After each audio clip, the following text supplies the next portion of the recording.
Tentato omicidio a Schio. Un uomo è stato ferito a colpi di macete da due ladri. Erano passate da poco le 5 quando in via Santa Croce il silenzio è stato squarciato dalle urla. Un uomo di 59 anni, originario del Marocco e residente in zona, si è trovato davanti a una scena sospetta.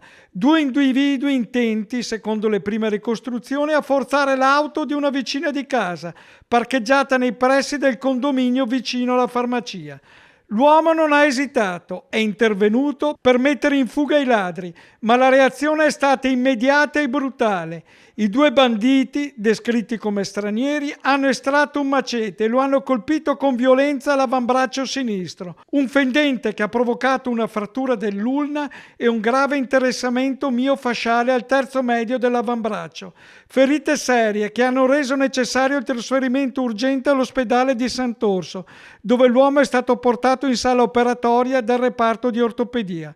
Sul posto sono intervenuti i carabinieri, allertati anche dalle grida sentite da alcuni residenti. I militari hanno avviato immediatamente le indagini per identificare i due aggressori, che dopo l'assalto si sono dileguati facendo perdere le tracce.